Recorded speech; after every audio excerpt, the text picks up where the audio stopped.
नमस्कार, छत्तीसगढ़ कौशल्या भूमि में आप सभी का स्वागत है। मैं हूं आपके साथ प्रज्ञा मिश्रा। बुलेटिन की शुरुआत करेंगे बड़ी और अहम खबर के साथ। तो सबसे पहले बात कर लेते हैं गुजरात के अहमदाबाद में हुई दुखद विमान दुर्घटना पर मुख्यमंत्री विष्णुदेव साय ने गहरा दुख जताया है। इस दौरान उन्होंने इस भीषण दुर्घटना में मृत यात्रियों की प्रति गहरी संवेदना व्यक्त किया। उन्होंने संवेदना व्यक्त करते हुए कहा कि मैं उन्हें विनम्र श्रद्धांजलि अर्पित करता हूं।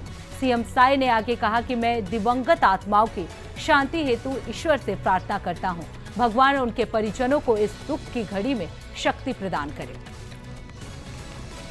तो विमान दुर्घटना पर सीएम ने शोक जताया। सीएम ने मृतकों को विनम्र श्रद्धांजलि जो है वो अर्पित की। उन्होंने कहा, दिवंगत आत्माओं की शांति हेतु मैं प्रार्थना करता हूं, भगवान उनके परिजनों को साहस दे। हाँ, गुजरात में एक दुखद हादसा हुआ है। अहमदाबाद से लंदन एयर इंडिया का एक विमान जा रहा था जो अहमदाबाद में ही क्रैश हो गया है और उसमें 242 यात्री सवार थे और अभी तक एग्जैक्ट जानकारी नहीं आई है, लेकिन घटना बड़ा दुखद है। हम सभी लोग उसके प्रति दुखी हैं। मृतकों की आत्मा को शांति मिले, इसकी प्रभु से प्रार्थना। अब रुक करते हैं अगली खबर की। खबर छत्तीसगढ़ से है, जहां धर्मांतरण को लेकर सियासी घमासान तेज हो गया है। वहीं कांग्रेस और बीजेपी के बीच धर्मांतरण को लेकर आरोप प्रत्यारोप चल रहा है। आपको बता दें, इसी कड़ी में प्रदेश कांग्रेस अध्यक्ष दीपक बैज ने अरविंद नेताम, केदार कश्यप और महेश कश्यप को मानहानि के लिए नोटिस भेजा है। इसके साथ ही दीपक बैज ने नोटिस भेजने से पहले उन्हें चुनौती भी दी थी। जब वे अपने ही आरोपों को सही ठहराने में असफल रहे, उसके बाद दीपक बैज ने कहा कि मुझे ये कदम उठाना पड़ा। उन्होंने कहा कि तीनों नेताओं को अपने भ्रामक झूठे आरोपों के लिए सार्वजनिक रूप से माफी मांगनी चाहिए। तो आपको बता दें, एक बार फिर धर्मांतरण को लेकर सियासी घमासान जो है वो तेज हो गया है। आपको बता दें, इसे लेकर दीपक बैज ने मानहानि का नोटिस जो है वो उसे भेजा है। उन्होंने कहा है कि तीनों नेताओं को अपने भ्रामक और झूठे आरोपों के लिए सार्वजनिक रूप से माफी मांगनी चाहिए। तो आपको बता दें, धर्मांतरण वाले मामले को लेकर आरोप प्रत्यारोप जो है दोनों पक्ष लगा रहे थे और इसी बीच दीपक बैज ने जो है वो मानहानि का नोटिस दे दिया है। उन्होंने साफ तौर पर कहा है कि जो तीनों नेता हैं वो माफी मांगे। तरह से पिछले दिनों अरविंद नेताम जी और प्रदेश के मंत्री केदार कश्यप जी और बस्तर के वर्तमान सांसद महेश कश्यप जी, ये तीनों ने जिस तरह से मेरे ऊपर धर्म को लेकर ये लोग सवाल किया और कहीं न कहीं कि मुझे इस बात से आहत हुई है राजनीतिक रूप से भी, क्योंकि इसलिए कि मैं बस्तर की हक के लिए, वहाँ के लोगों के लिए, वहाँ की जनता के लिए जल जंगल जमीन खनिज संसाधन बचाने के लिए लड़ाई लड़ रहा हूँ और पूरे प्रदेश में इस सरकार के खिलाफ में मजबूती के साथ लड़ाई लड़ रहा हूँ। अब राजनीतिक रूप से पूरी तरह से पस्त हो चुके हैं। इनके पास कोई जवाब नहीं है बचाव में। बस्तर की जनता, क्षेत्र की जनता, प्रदेश की जनता लगातार पूछ रही है कि खनिज संसाधनों को निजी उद्योगपतियों के हाथ में क्यों बेच रहे हो। अब इन लोगों ने दूसरे रूप से इन लोगों ने व्यक्तिगत हमला किया है और धर्म को लेकर तो निश्चित रूप से कहीं न कहीं आहत हुई है और इसको लेकर मैंने इन तीनों नेताओं को मानहानि का नोटिस भेजा है। मैंने कहा था, चुनौती दी थी कि अगर हिम्मत है, सच्चाई है तो फिर इनको साबित करना चाहिए। मैंने चुनौती दी थी, लेकिन अब तक उस चुनौती को इन्होंने साबित नहीं कर पाए और न ही कर पाएंगे, क्योंकि असत्य, झूठ और फरेब की राजनीति करना इनकी फितरत सी बन गई है। लोगों में झूठ और भ्रम फैलाना इनकी आदत सी बन गई है। इसके खिलाफ में आज मैंने मानहानि का नोटिस भेजा है तीनों नेताओं के खिलाफ में, तो निश्चित रूप से। और तो आपको बता दें, धर्मांतरण के मुद्दे को लेकर दोनों पक्षों में आरोप प्रत्यारोप हुआ था और इसी बीच दीपक बैज ने तीनों नेताओं के खिलाफ नोटिस भेज दिया है। उन्होंने मानहानि का नोटिस भेजा है। उन्होंने कहा है कि इससे पहले भी मैंने उन्हें चेतावनी दी थी, लेकिन उन्होंने सार्वजनिक रूप से माफी नहीं माननी थी, जिसके बाद से उन्होंने मानहानि का नोटिस जो है उनके खिलाफ दे दिया है। उन्होंने कहा है कि तीनों नेताओं को अपने भ्रामक और झूठे आरोपों के लिए सार्वजनिक रूप से माफी मांगनी चाहिए। तो आपको बता दें, धर्मांतरण को लेकर एक सियासी घमासान जो है वो फिर से तेज हो गया है। आपको बता दें, पिछले कई दिनों से एक दूसरे पर आरोप प्रत्यारोप करते हुए दोनों पार्टियां नजर आ रहे थे और इसी बीच कांग्रेस के चीफ दीपक बैज ने जो है तीनों नेताओं के खिलाफ मानहानि का नोटिस जो है वो जारी कर दिया है। उनका कहना है कि इन तीनों नेताओं को सार्वजनिक रूप से अब माफी मांगनी चाहिए, क्योंकि जिस तरीके से भ्रामक और झूठ इन्होंने फैलाए हैं, जो आरोप लगाए हैं, उन्हें इसके लिए सार्वजनिक रूप से माफी मांगनी चाहिए। तो कांग्रेस और बीजेपी के बीच आरोप प्रत्यारोप जो है वो लगातार देखने को मिल रहा है। धर्मांतरण के मुद्दे को लेकर एक दूसरे पर आरोप प्रत्यारोप करते हुए ये दोनों नजर आ रहे हैं। वहीं इस खबर पर ज्यादा जानकारी देने के लिए हमारे साथ मनोज शुक्ला जुड़ चुके हैं। मनोज, धर्मांतरण को लेकर एक बार फिर से सियासी घमासान जो है वो तेज हो गया है। क्या कुछ आरोप जो है वो चीफ दीपक बैज की तरफ से लगाए जा रहे हैं? जी जी बिल्कुल प्रज्ञा, छत्तीसगढ़ में धर्मांतरण का मुद्दा काफी जोर शोर से चल रहा है, काफी दिनों से चल रहा है। आपको बता दूं कि छत्तीसगढ़ में आदिवासी समाज के जहाँ पर लोग ज्यादा संख्या में है, उधर धर्मांतरण के मुद्दे ज्यादा जोर शोर से देखने सुनने को मिलते हैं। इसी कड़ी में बीजेपी के नेता जो मंत्री हैं यहाँ के, छत्तीसगढ़ के वन मंत्री हैं केदार कश्यप, और सांसद है महेश कश्यप, और उनके साथ जो है अरविंद नेताम, जो पूर्व केंद्रीय मंत्री भी रह चुके हैं, भाजपा के नेता हैं, उनके द्वारा दीपक बैज के ऊपर टीका टिप्पणी की गई थी, जो है कि आदिवासी समाज से उनको जो है ईसाई समाज से जोड़ के देखा गया था दीपक बैज को। तो दीपक बैज ने पलटवार करते हुए इन तीनों नेताओं को जो है मानहानि का नोटिस भेजा है, और 15 दिन का नोटिस में समय दिया गया है कि उसे अपनी स्पष्टीकरण जो है खुद को दे।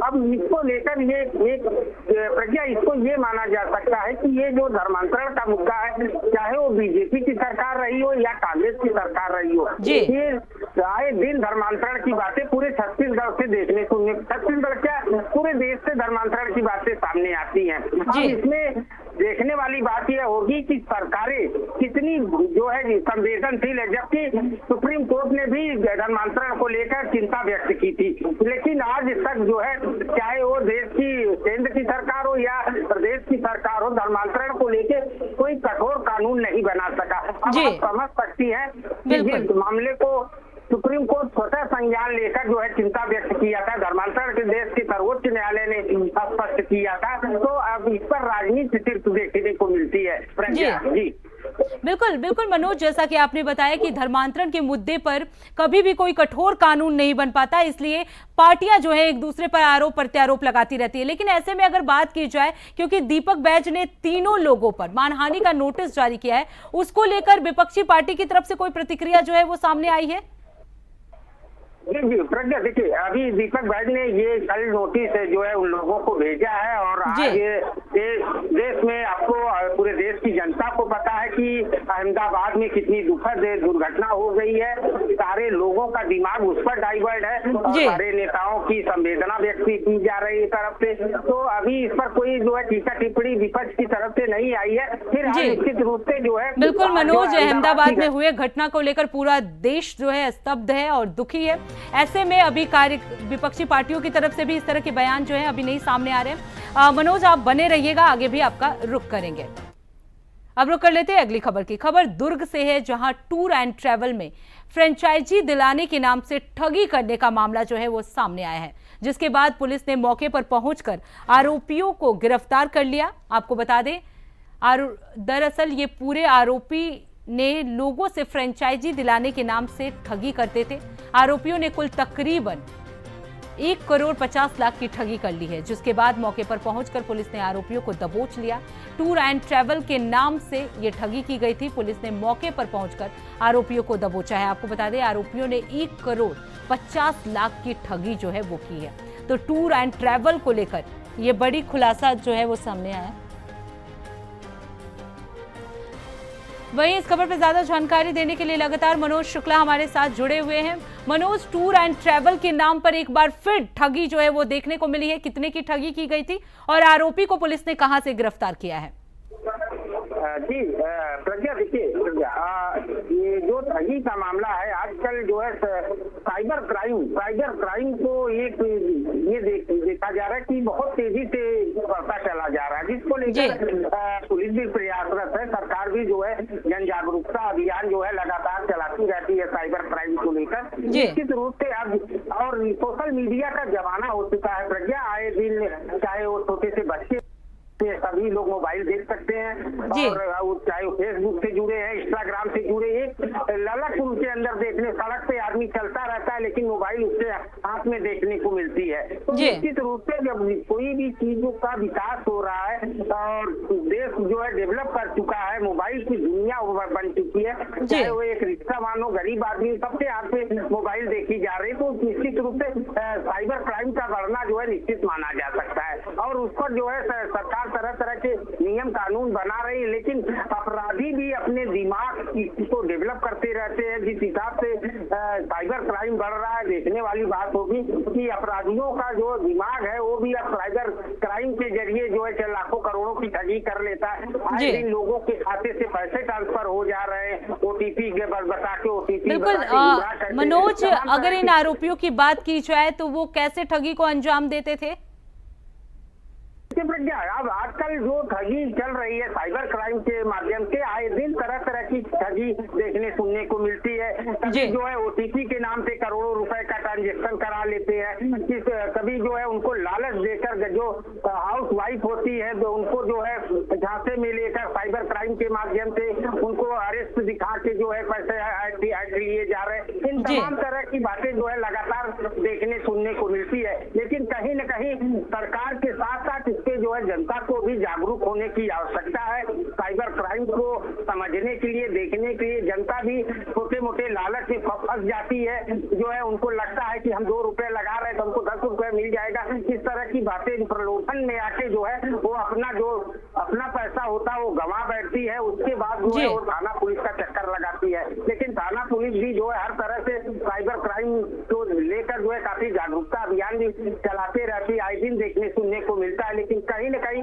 इसमें जनता को भी जागरूक होने की आवश्यकता दिखती है। प्रज्ञा जी बिल्कुल मनोज, जैसा कि आपने बताया जनता को भी जागरूक होने की बेहद जरूरी है। लेकिन अगर बात की जाए इन आरोपियों की, तो मनोज, इन आरोपियों ने अब तक कितने लाख की ठगी की है या कितने करोड़ की ठगी की है? अभी इन आरोपियों को पुलिस द्वारा धरपकड़ किया गया, अब इनसे पूछताछ चल रही है। जांच के दौरान अभी जो है 1 करोड़ 50 लाख की ठगी का मामला सामने निकल कर आया है, लेकिन कहीं न कहीं जो है अगर इनकी जो अभी जो जांच खुलासा हो रहे हैं, अभी आगे जो है और भी बड़े खुलासे होंगे कि इन लोगों का कोई एक ठिकाना तो होता नहीं। प्रज्ञा, किसके साथ ठगी की है, कितने की, आधी बातें पुलिस के संज्ञान में आई है जांच के दौरान। अभी पुलिस जांच पड़ताल कर रही है, आगे पुलिस द्वारा और भी बड़े खुलासे इस पर करेगी निश्चित रूप से। ऐसे प्रज्ञा कई गिरोह है जो साइबर क्राइम को लगातार अंजाम देते रहते हैं, सभी को ये जानकारी है। आए दिन तो छत्तीसगढ़ की बात है कि पूरे देश से साइबर क्राइम की बातें आए दिन सामने निकल कर आती है, ठगी की बातें। प्रज्ञा बिल्कुल मनोज, आए दिन इस तरह की ठगी के मामले जो है वो सामने आते रहते हैं। ऐसे में पुलिस को काफी सतर्क रहने की जरूरत है। इसके साथ ही जो लोग हैं उन्हें भी इस तरह की ठगी से बचने की कोशिश करनी चाहिए। बहुत बहुत धन्यवाद मनोज इस खबर पर विस्तार से जानकारी देने के लिए। अब रुक कर लेते हैं अगली खबर की। खबर दुर्ग से है, जहां मॉनसून के आगमन पर किसान खेती करने में लग गए हैं। इसके साथ ही प्रशासन बीज की पूर्ति के लिए तैयारी भी कर रहा है ताकि किसानों को खेती के दौरान कोई समस्या ना हो सके। इस दौरान बीजेपी की ओर से professional meet and exhibition programme आयोजित किया गया। इस दौरान बीजेपी ने अपने 11 साल के अमृतकाल सेवा, सुशासन, गरीब कल्याण को लेकर चर्चाएं की, जिसमें उन्होंने कहा कि आजादी के बाद आज हम भारत को एक विकसित राष्ट्र के रूप में देखते हैं। तो मॉनसून के आगमन पर किसानों की खेती जो है वो शुरू हो गई है। प्रशासन ने बीज की पूर्ति के लिए पूरी तैयारियां कर ली हैं और इसके लिए एग्जीबिशन का प्रोग्राम भी रखा गया है। और विकसित भारत, आजादी के जब हम 100 साल पूरा करेंगे तो हमारा यह देश विकसित राष्ट्र के रूप में जाना जाएगा। ये 140 करोड़ देशवासियों की मेहनत, आप सबके परिश्रम से हम उस लक्ष्य को प्राप्त करेंगे। एक बाहरी प्रदेशों के कारखानों का जो वहाँ पे मोनोपोली है वो सबसे ज्यादा है रिलायंस बस सेंटर पर। और कृषि को लेकर डीएपी खाद की पूर्ति रसिया, चीन और मोरक्को करते हैं, अरब कंट्री करती है। वहां से अभी तक आयात की स्थिति बहुत खराब है। कैसे डीएपी खाद की पूर्ति करेंगे और कारोबारियों और उद्योगपतियों के लिए किस तरह से सहूलियत होगी? देखिए, सरकार सबकी चिंता कर रही है। रूस यूक्रेन युद्ध चल रहा है, हम सबको पता है, लेकिन सरकार सबका विकल्प ढूंढ करके किसानों को किसी भी प्रकार की कोई समस्या न हो, इसके पीछे सरकार पूरी संजीदगी के साथ लगी हुई है। अब बात करते हैं अगली खबर की। आजकल रील बनाने का ट्रेंड चल रहा है। लोग सोशल मीडिया पर फेमस होने के लिए न जाने क्या क्या करते हैं, कानून की धज्जियां उड़ाते हैं, तो कभी ऐसा काम कर बैठते हैं जो कि बाद में परेशानी का सबब बन जाता है। ऐसा ही एक मामला बालोद से सामने आया है, जहां डीएसपी की पत्नी ने सरकारी गाड़ी के बोनट पर बैठकर अपना जन्मदिन मनाया, जिसका वीडियो सोशल मीडिया पर वायरल हो रहा है। हड़कंप भी मच गया है। इस दौरान डीएसपी की पत्नी और परिवार के अन्य सदस्य नीली बत्ती लगी सरकारी गाड़ी में वाटरफॉल घूमने जाते नजर आ रहे हैं, कानून की धज्जियां उड़ाते हुए नजर आ रहे हैं। आपको बता दें, लोग सरकारी गाड़ी के बोनट पर जन्मदिन मनाया। जन्मदिन का ये वीडियो जो है वो सोशल मीडिया पर तेजी से वायरल हो रहा है।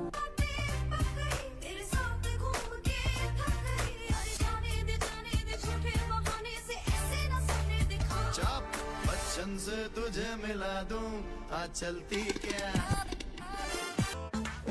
ये सुहाना है, टाइम नहीं गवाना है जीने।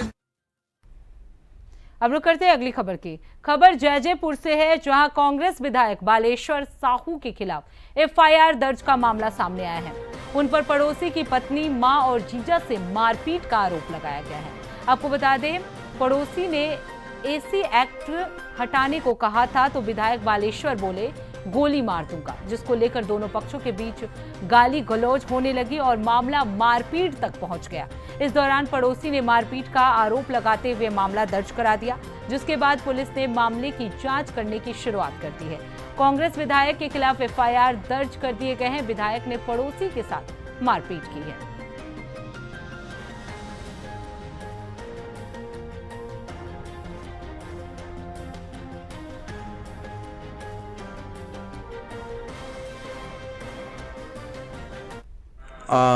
चापा थाना क्षेत्र अंतर्गत जो है आपसी पड़ोसियों में जो है ज़मीन को लेके और उसमें विवाद हुआ था, और इसमें जो है जयजयपुर विधायक जी हैं और एक उनके पड़ोसी हैं, उनके बीच हुआ था, जिसमें दोनों पक्षों ने आवेदन पत्र दिया था, जिस पर जो है दोनों पक्षों के द्वारा साधारण मारपीट का अपराध दर्ज कराया गया है। और इसमें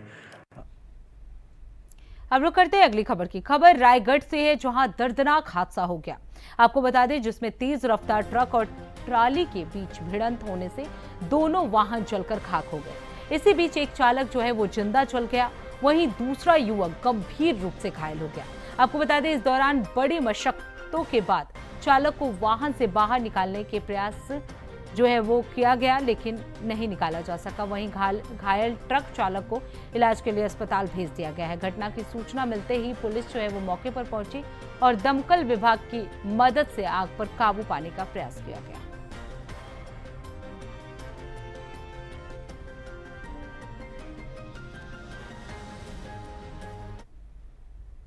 अब रुक करते हैं अगली खबर की। खबर बलौदा बाजार से है, जहां जहरीली शराब बनाने और बेचने वालों पर पुलिस ने नकेल कसते हुए 3 आरोपियों को गिरफ्तार कर लिया है। दरअसल इस दौरान आबकारी टीम ने 45 लीटर महुआ शराब सहित 1100 किलोग्राम महुआ लासन जब्त किए हैं।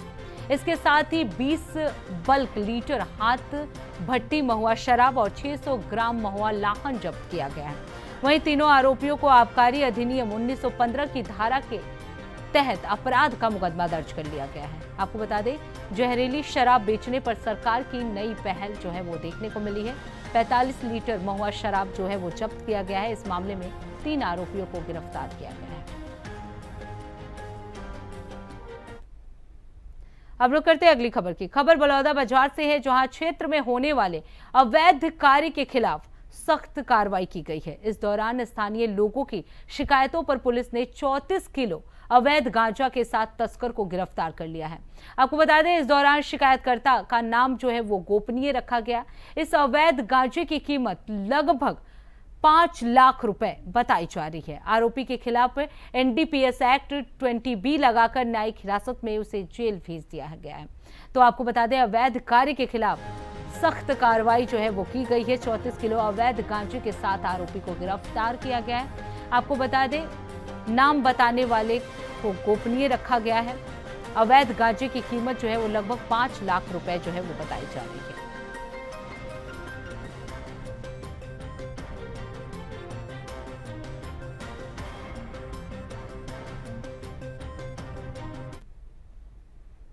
अब लोग करते हैं अगली खबर के। आए दिन पत्रकारों के साथ कवरेज के दौरान मारपीट की घटना सामने आती है। इस दौरान सवाल ये भी है कि सरकार कब तक पत्रकारों को सुरक्षा प्रदान करेगी। वहीं हाल ही में राजधानी रायपुर के अस्पताल में कवरेज के दौरान पत्रकारों से मारपीट का मामला सामने आया। रेत माफियाओं द्वारा पत्रकारों से मारपीट की जाती है। इस दौरान पत्रकार का कैमरा भी तोड़ दिया गया। इस तरह की घटना ने अब पत्रकारों की सुरक्षा को लेकर सवाल खड़े कर दिए हैं। तो आखिर कब तक पत्रकारों के साथ ऐसे मारपीट की जाएगी? कब तक सरकार इन्हें सुरक्षा नहीं दे पाएगी?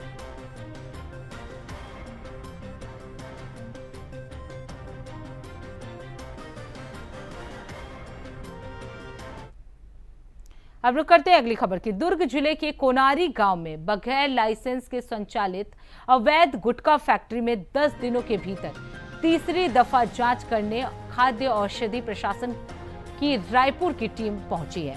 इससे पहले जिले के खाद्य और औषधि विभाग की टीम 2 बार पहले भी जांच कर चुकी है और मामले में लीपापोती कर चुकी है, जिसके बाद आज तीसरी बार रायपुर से आईटी टीम ने मौके पर पहुंचकर जांच की। तो 10 दिनों में तीसरी बार ये दबिश जो है आईटी विभाग की तरफ से दिया गया है। आपको बता दें, एक ही गुटखा फैक्ट्री में 3 बार छापेमारी की गई है। 10 दिनों में ये 3 बार दबिश दिया गया है। लगातार इसको लेकर लीपापोती का भी आरोप लगाया जा रहा था। मेरे सामने मैडम कि मेरे पास 3 बार आ रहे हैं, जबकि कुछ मिला नहीं है। बेवजह कार्रवाई करके क्या कर रहे हैं? अभी बोलते हैं और कोई आएगा तो आके पूरा खोल के देख लीजिए, जैसा भी है। मैंने तो सारे सब लोग, आप लोग आए थे उस समय भी मैंने खोल के दिखा दिया था कि आप देख लीजिए क्या है इसमें। क्या मिला? मेंथॉल मिला 1 किलो। 27 मई से मैंने लाइसेंस की प्रक्रिया के लिए लगा दिया था। उनका जो फीस होता है मैंने पटा दिया है। अभी तक मेरे को लाइसेंस इशू नहीं किया है। मैं यहाँ सिर्फ सफाई करने के लिए मेरा लेबर आया था और उन्होंने क्या है आके अपनी सैंपलिंग ली है। लेकिन किसी प्रकार का भी और कुछ रैपिंग का प्रमाण नहीं मिला है। कुछ पैकेट्स मिले हैं सुपारी के जो दूसरे फर्म के नाम पे है, और पैकिंग करने का बॉडी भी मिला। हो सकता है कि इनके द्वारा पैकिंग किया जा रहा था और नाम दूसरे फर्म का लिया जा रहा है। तो उसका फिर से हम लोगों ने सैंपलिंग कराया है और जांच के लिए उसको भी भेज रहे हैं।